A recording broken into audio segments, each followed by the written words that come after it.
Annual growth in closed sales of existing single-family homes in Florida has been largely stagnant since October of 2015. Prior to this July, the only significant bump in sales occurred in May of 2016, when the sales count came in 4.5% higher than in May of the previous year.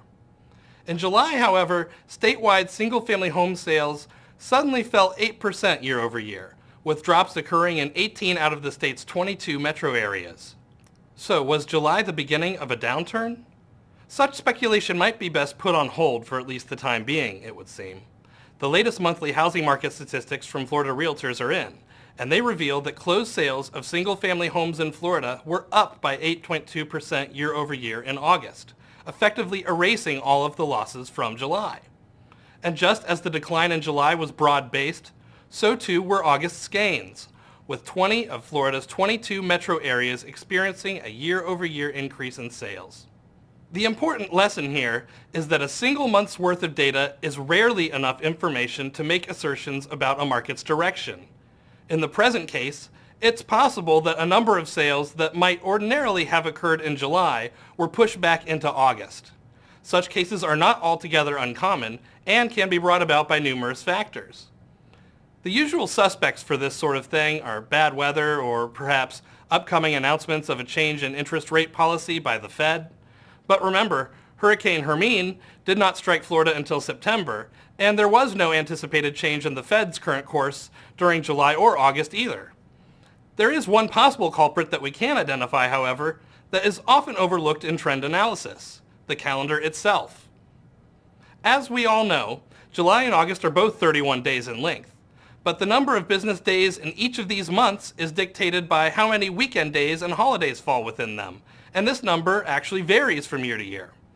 I'd imagine that since the vast majority of home sales close during the work week, especially when a mortgage is involved, then it stands to reason that year-to-year shifts in the number of working days in a month could have at least some impact on year-over-year sales growth figures.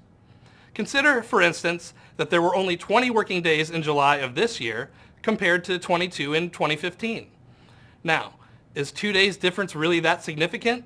Well, that's a drop of over 9%, so I would imagine so, especially given that single-family home sales fell by 8% in the same time frame.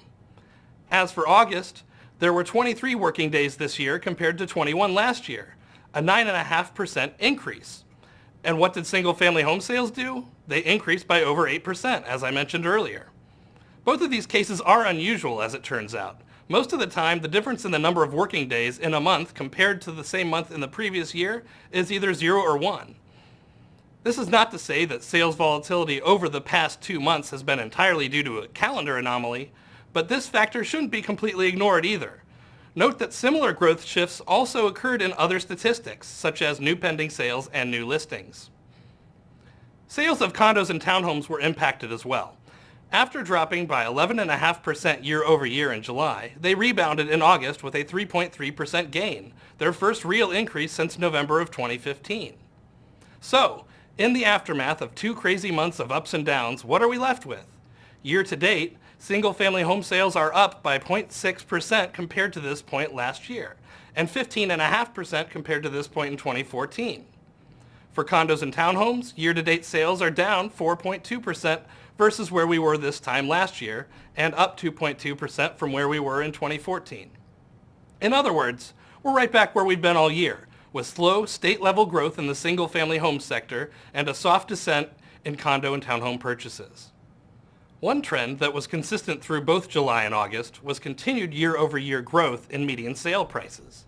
In August, the median sale price for single-family homes in Florida was up over 12.5% year-over-year to $225,000, while the median townhouse condo sale price was $160,000, up 6.7% higher than where it was at this point last year. For your local statistics, visit floridarealtors.org/research.